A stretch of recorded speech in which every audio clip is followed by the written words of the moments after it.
All right, question number 3 comes in from Jeffrey Edwards. Hello, Sebastian. Hope you are doing great. Listen, I recently discovered a Dior scent no one talks about and wanted to ask your advice on what you think of it. It's Gris Dior, but I think it was called Gris Montaigne before. I love this one as it's rose and patchouli with oak moss. It's quite masculine to me while being a bit feminine as well, but I enjoy wearing it as my signature scent. What are your thoughts on Dior Gris? Sincerely, your longtime subscriber, Jeffrey Edwards. So thanks for that question, Jeffrey Edwards. Yes, Gris Dior used to be called Gris Montaigne before, and they changed the name in 2017, I believe. I started noticing the name change when Saks Fifth Avenue here in San Francisco actually got the Dior Privé collection and added it there, later lost it a year or 2 years later and went exclusively to Neiman Marcus again.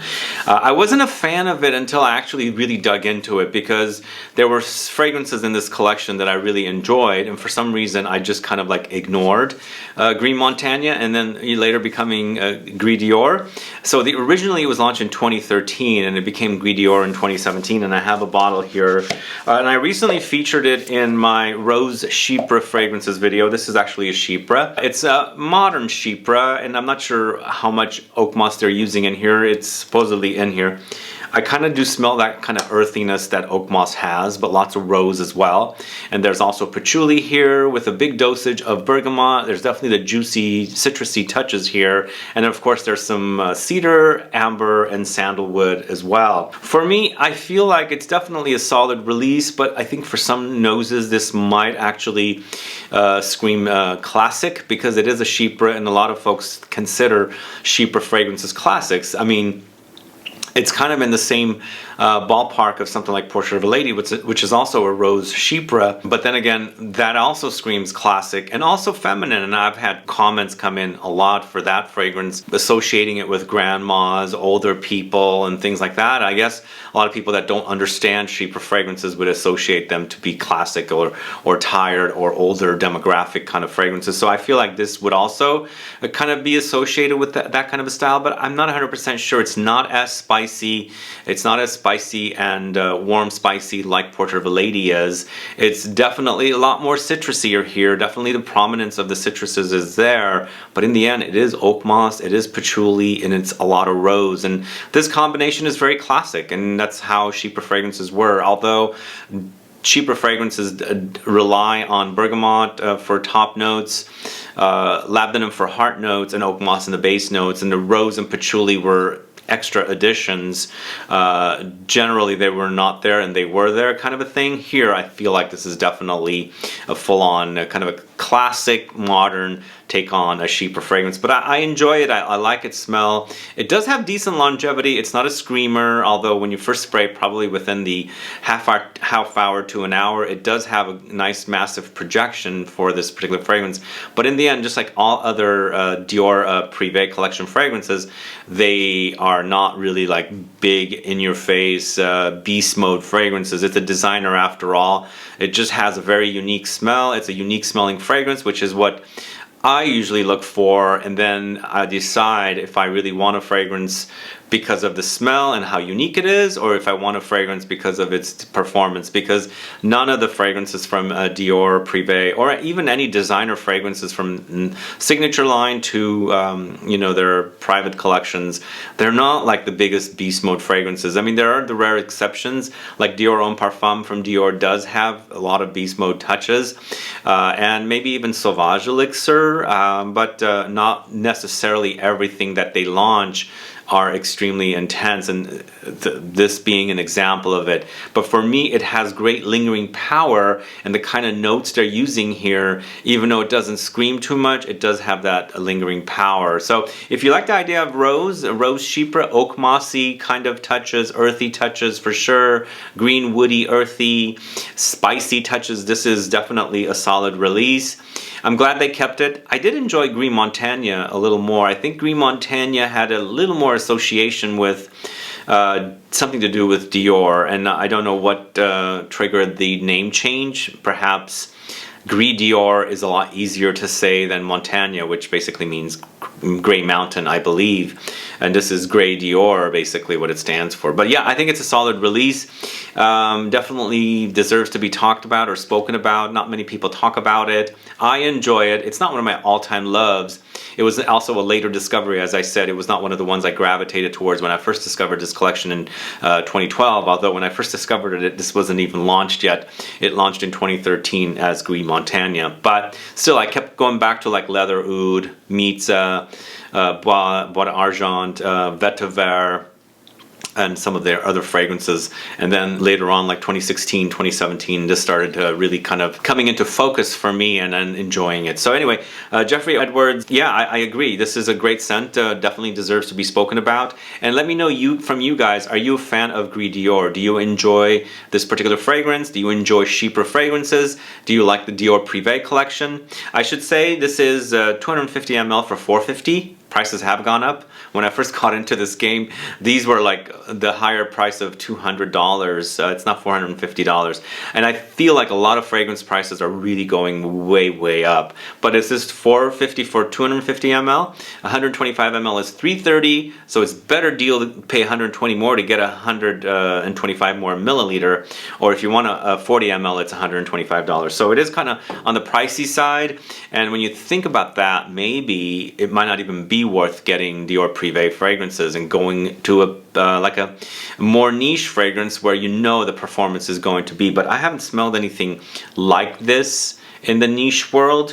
I haven't, although there's a ton of rose chypres out there, but none of them smell like that. Anyway, that I hope answers your question. And if you guys are watching, let me know if you're a fan of Gris Dior.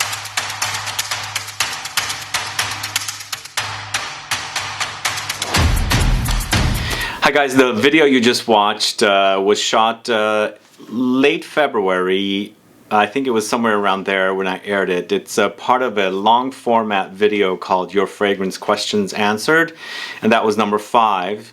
And I'm going to be creating another one, number 6, very soon. Stay tuned for that. But I wanted to do a little update on Gris Dior as well, because I think Gris Dior is probably a very popular release from the House of Dior, and it was originally titled Gris Montagne, as I had mentioned in the actual video, and it was redone as Gris Dior. And it's interesting that I recently saw that there's a big advertising campaign with a bunch of different young, perhaps celebrities or influencers that are part of the campaign, including Jenny Ortega, who is the young actress who was playing Wednesday in the Wednesday series with the Addams Family. It's interesting that they've used these young people to be spokespersons or spokesmodels for Gris Dior, because I personally find the fragrance to be on the mature side. It seems a bit on the classic side. It's a cheaper fragrance. I featured that fragrance quite a bit in different videos, and one of you had messaged me, or maybe it was a couple of you had messaged me to do an actual review. So that is why I featured it in that Your Fragrance Questions Answered video, and I wanted to, you know, clip it off and air it separately as well, and that's why I'm adding this additional couple of words about it. I just felt like it needed to be said, because when I saw this, you know, the advertising, there's a commercial, and they're using the song Fade to Grey from Visage, one of my favorite 80s songs, but it was interesting. I wanted to, you know, come back to it and say, yeah, this fragrance does lean mature. Do these celebrities or influencers, do they really know what the fragrance smells like? And was it their real passion and choice to be part of this campaign, or was it the money that they saw and said, okay, we'll take part of it? And I'm just trying to find out myself, will these 8 people wear this fragrance? Would they wear it? Or is it just the money that they saw and then you know, they decided to do this? Because it's interesting that Dior is actually highlighting an actual Dior Privé fragrance.